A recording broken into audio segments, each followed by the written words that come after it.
So you're here for lockdown praise up with me, Stephen. We're walking through Philippians because in lockdown there ain't nothing better than looking at this letter.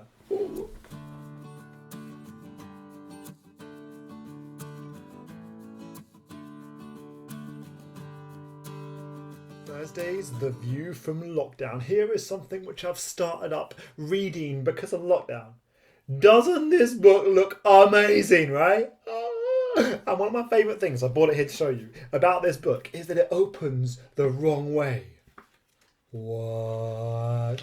And the second thing is that it says the word gladden. Oh, and it reminds me of joy and gladdening the heart. Yay! That's The View from Lockdown. Brand new reading material. Anyway, we're back into Philippians. Now, I think one of the scariest things in life is the future, right? Especially when there's big decisions in life to make, like in sixth form, when you've got to decide what university to go to and what course to do.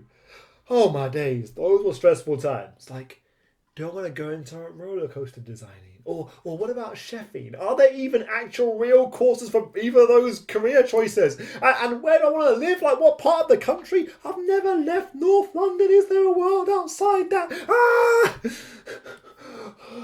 Like, so much stress, so much fear over the future. And this virus, well, isn't it making all that stress, all that future fear even worse? Like, we have no idea what lies ahead.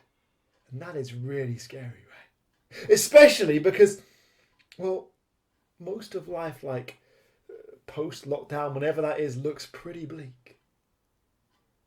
Well, our man Paul in Philippians 1 has two things for us. One thing to know and one thing to do when the future looks rough and scary and bleak. Because remember, he's in prison, and so for him, the future is uncertain and bleak. As bleak as it gets.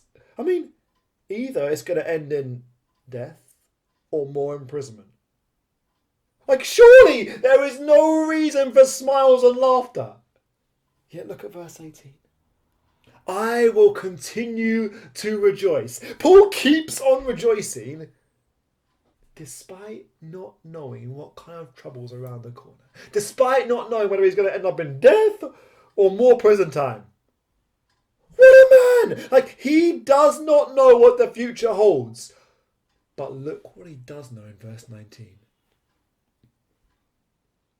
I know that through your prayers and God's provision of the Spirit of Jesus Christ, what has happened to me will turn out for my deliverance.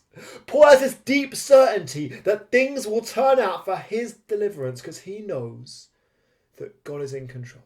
And that's what he wants us to know. So know that God is in control. For Paul, well, either he'll be free or he'll be dead. Or he'll be locked up again. But either way, whatever happens, Paul has this rock solid certainty that God's got him sorted. It's kind of like Paul knows that life is not like D&D. Little shout out to Nat from our youth group, legend who loves a bit of D&D. Dungeons and Dragons, made popular by Stranger Things. What happens in the game? Basically, it's all decided by the roll of a dice. Kind of. And a load of other complicated game mechanics. But basically, you roll the dice to see what happens. I mean, imagine if life was like that.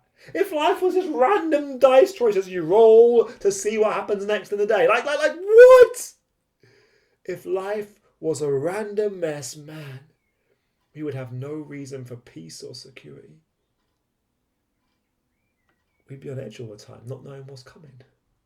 Paul will be freaking out in prison, yet he has peace and joy because he knows God's in control. Do you know that? See, all of life goes exactly how God expects it to, how God plans it to. Nothing is unexpected. Nothing takes him by surprise. Even Paul in prison, where it doesn't look like God's in charge. Even Corona mess, where it looks like God's got off the boil. He's got it sorted. Know that God's in control. And things will turn out for our deliverance one way or the other. So we can know real peace and real joy as we know that God's in control. It's a bit like climbing with a harness on, right? With a harness on, we're safe. We can do things that we would never do without that harness. We can climb high because the harness has got us safe. That's like Paul in prison. He can rest knowing that God's got him. And we can rest too. Even at the moment when there seems to be no order, no rhyme, no reason, when it looks like chaos and uncertainty,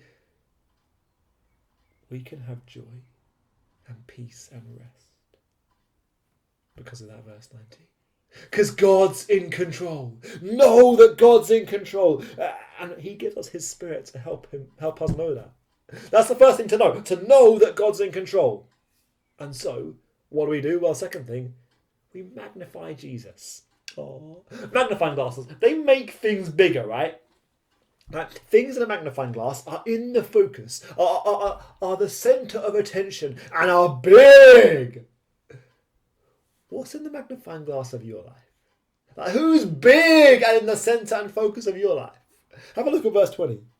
Paul says, I eagerly expect and hope that now, as always, Christ will be exalted in my body, whether by life or by death. Exalt means magnify, make bigger.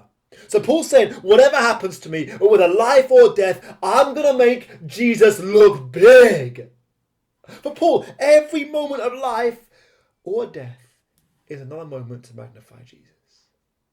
What an example, right? Because so often we spend our time magnifying me, making self look good in our stories, both on Instagram and in real life, right? And magnifying ourselves in our CVs or uni applications, or magnifying ourselves through our words and actions to prove we're awesome. But not Paul. For him, every moment of life and death is a moment to magnify Jesus. I want that attitude, don't you? So, who's being magnified in your lockdown life? Who's being magnified on your socials? Who's being magnified in your life? So, two things. Know God's in control and get magnifying Jesus. Let's pray. Father, thank you that you are in control, that you've got us like a harness and you won't let us go. Help us then to magnify you, whether through our life or our death, to exalt you, because man, you're glorious. Amen. Peace.